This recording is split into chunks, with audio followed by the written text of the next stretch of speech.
It's vlog time. Re-recording this one because the mic didn't work. Yay! Anyway, just listen to everything I said in the previous recording. No, I'm joking. All right, so basically, what I want to talk about tonight is the Samsung 10-minute exposure setting, which I thought was brilliant when I came across it over the weekend.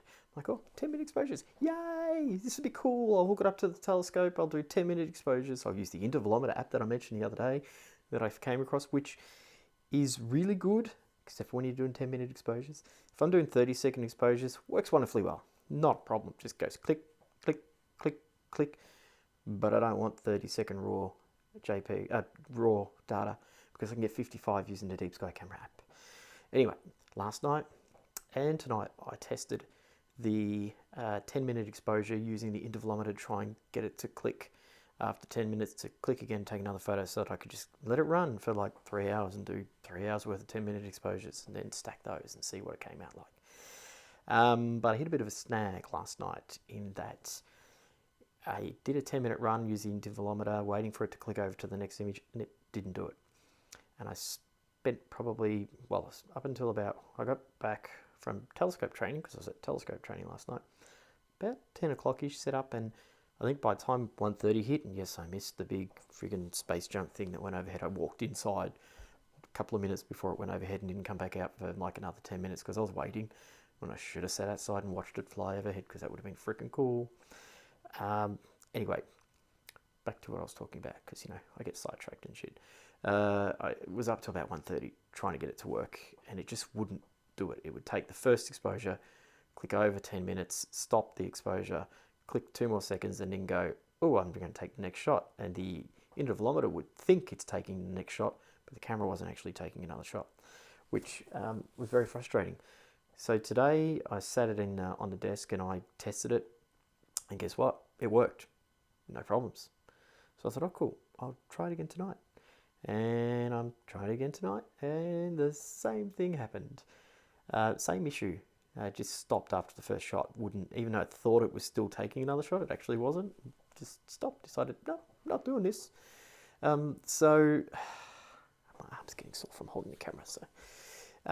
So basically, I gave up for the moment because I didn't want to waste a perfectly clear night not being able to catch any data. So I've just got the Deep Sky camera app going, 55-second exposures. I've got it set for 2 hours at the moment, ISO 3200, using the Extreme filter on Tarantula and Nebula again, because it's a good object to try and capture from here, and it's a good object. It's easy to find.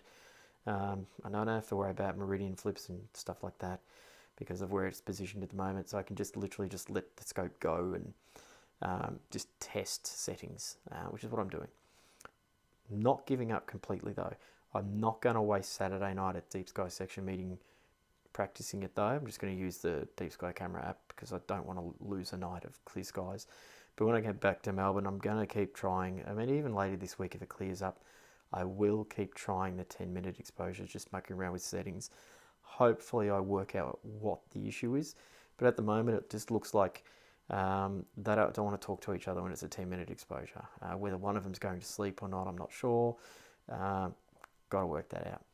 The other issue I've found is that the 10-minute ISO 5000 is what it says that it's taking. It looks no better than a Deep Sky camera 55-second ISO 3200 shot. Doesn't look like it's got any more detail in it.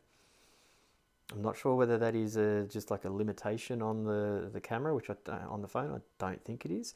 I think it's more that the Samsung Astro Mode is doing a very, very similar thing to what the Google Pixel Astro Mode is doing, in that it's lots of little photos stacked together over a period of 10 minutes, which means it's not really any better than a 55-second image. And if I'm only getting a 55-second Deep Sky camera raw image quality out of 10 minutes, I can get 10 minutes worth. I can get 10 shots. So 10 times the amount of shots basically of that data, because the quality is the same. So that's another thing I need to look into. So basically there's a couple of issues there that I've got to spend some time mucking around with and trying to work out. And yeah, that's where I'm at the moment. Now I'm just going to sit back and watch a little bit of YouTube while I edit Spaghettification podcast, and I also going to try and work on a thumbnail for the Astropunk main channel video, the one that I did on the game series. The video is live at the moment. It doesn't have a thumbnail because I've just been so busy I haven't been able to do one. So I've got to do a thumbnail. I've got an idea in mind of what I want to do, just got to get it done. So I'm going to try and do that tonight as well. And yeah, so I'm going to get back to making sure the images are working well, get my thumbnail done, and edit the podcast while I watch some YouTube in the background. I'll see you on the next vlog.